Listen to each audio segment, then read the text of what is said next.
This is Dawn Must Follow Night by Hunter Danson. Part 1, Chapter 23. Read by the author. Running. Every stride propelling him forward. He was fast, faster than anyone, but not fast enough. The wolf was gaining. It was night. Day was over. Overhead the stars stretched out in brilliant formation. Cool night air filled his lungs, now and then mixed with whiffs of warm sulfur from the springs as he heaved and gulped the wind as fast as he could. It was closing. From behind a tree, Maria's half-burned face looked out, shaking her head. Ahead of him the moon hung, great and terrible as it reflected pale light onto the path in front of him.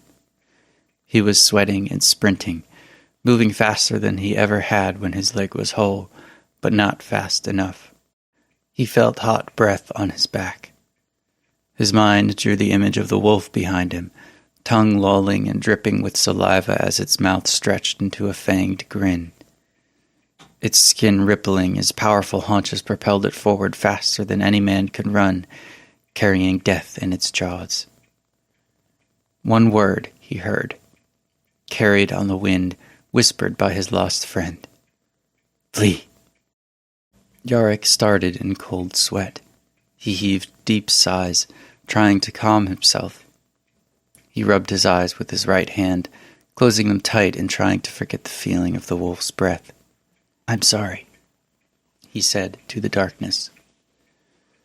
There was a board over the window, around the edges of which small points of light filtered through. Yarik rolled out of bed with an effort and removed it, letting the red rays of the sun stream into the room. He couldn't remember the last time the sunrise had been this red for this many moons. Every time he awoke, he expected it to start brightening into a clear day, but it only deepened in color. Kavar's bunk was still empty. All the squads were leaderless, and since Dindra came, the students had been confined to the inner yard, doing mindless drills and exercises. Yarik also noticed the absence of Marielle, and the strange, uncertain looks that the instructors exchanged with each other. Once he had seen Marith walking with a man who carried the sigil of a justice on his breast, and that man had left a little while later in a brighter mood. Yarik was sure of it because the man had been whistling. He dressed himself and tested his leg. Stronger, but still not the same. He suspected it never would be. He put on the leather eye patch, which needed to be washed, and pushed open the door, then fell in with the procession of students already jogging around the small yard. Have sweet dreams, Yarik, Peter said, running up beside him. I wouldn't call them sweet. Do you know... Peter paused while they passed Joff. Do you know where Kavar is? Why would I? I don't know. You're his friend. I thought you might know something. I know nothing, just like you. Well, I wouldn't say that, Peter grinned. I know I'm still faster than you. And he took off. Yarik raced after him, passing groggy students just starting to jog. His leg felt stronger, and he smiled as his lungs pumped the air. Peter wasn't slowing down, sprinting faster and faster, but not fast enough. Yarik caught him and slapped him on the shoulder as he went by. I knew you could run, Peter said, panting.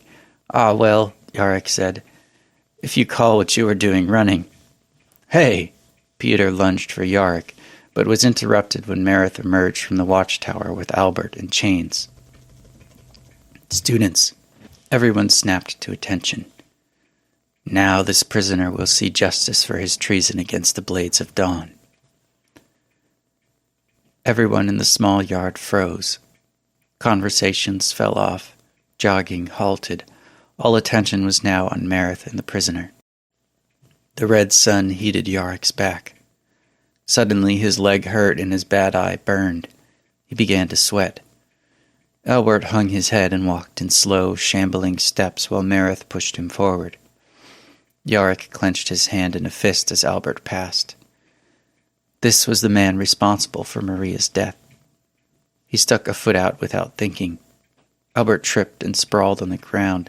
The student sprang forward with his fists drawn back, but was stopped by a firm hand. He looked up to see Meredith's black eyes. "He killed her!" Yarik screamed. "He will receive justice on the block," Meredith said. The former librarian was spitting the dirt out of his mouth, his blue eyes filled with tears. I'm sorry," he said. "There wasn't supposed to be anyone there."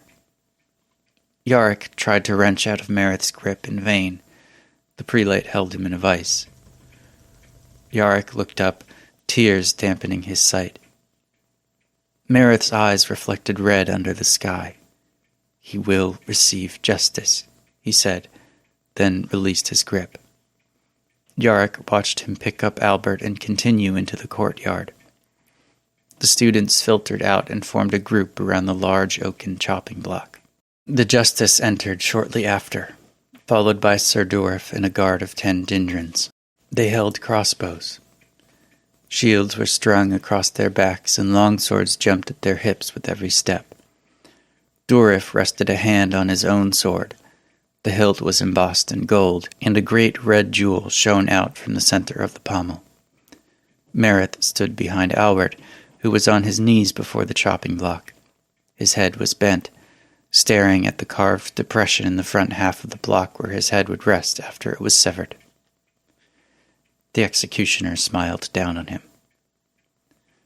"What is this, prelate? The High Justice tells me you caught the traitor," the captain called. Meredith opened his mouth to respond, but Albert spoke first. "Yes, brother, they caught me." Dorif's mouth opened and closed as his brother continued. "I told them all about you, too." "This," Dorif stammered, "this is impossible. What lies did you tell?" "Just the truth about our estate, our father, what you did to me." "What I did? You pissed away half the estate on women and drink. I did what I had to for the honor of our family." "Stop lying," Albert roared. He tried to get up, but Meredith held him down. "Sir Dorif," the prelate said, "regardless of his past deeds, this man remains guilty of treason and murder. Shall we proceed with the execution?" "Execution," Sir Dorif spoke to himself. "Absolutely not. Let me take him. I tell you he speaks lies. This is not how it should be. Whatever crimes my brother committed can be paid for. Let me deal with him." The captain extended a hand. Meredith remained where he was, gripping Albert's shoulder like a vice. "Life is not something that can be paid for with gold, Sir Dorif. Blood can only be propitiated with blood. You may take his body to be buried, but that is all." Albert started laughing. It was a shrill, empty sound that escaped his throat in halting exhalations. He appeared to be trying to clap, but the chains prevented him, producing a strange clinking sound. "Bravo, Gawain! You were always such a good actor, always playing the responsible and upright brother. Protector of the Dorif lineage. What a man! You might have convinced the world, but long after I am dead the black will find you." Meredith released Albert and shoved him towards Lothan, who wrapped his hand around the man's neck. Sir Dorif's lip twitched. "I implore you, Blade, do not vex me in this. You will live to regret it. And you, Justice, your lack of loyalty is insulting." "I am loyal to justice, Sir Dorif, and justice must be done. His Grace promised me discretion in my role as High Justice, and I use it now." He showed his teeth in a wolfish grin, then shoved Albert's head down and strapped it to the block in a single fluid motion. He grasped his axe with both hands and rested the blade on the oak next to the criminal's head. The red light shone on its polished surface. Albert stared at a reflection of his face. "Stop this madness! I'm warning you!" Dorif raised his hand again, but not towards Albert. He held it in a fist pointed at the sky. Behind him, The Dindran knights raised their crossbows. They aimed at Merith. The prelate moved to the side, rotating away so his back was no longer to the crowd of students and instructors. He put a hand out to stop the instructors from drawing their swords. The steel tips of the crossbows followed his every stride. "This can still be fixed, dwarf. I am not the one who is mad. We will have justice here. You say that he is a drunk. Even if it is true, he killed a student and committed treason against the Blades of Dawn. That is a crime punishable by death no matter where you are. You said Lord Lindrel wishes all to know that truth and justice goes wherever Dindra is. Prove those words true, Captain. Let this justice earn his title and show the wisdom of your king's appointment. Do not let there be more blood spilled than necessary this moon." "Stop moving! Stop! Listen to me!" Merith stopped, just wide of the crowd. Durif gesticulated. "I forbid this execution to take place. I forbid it!"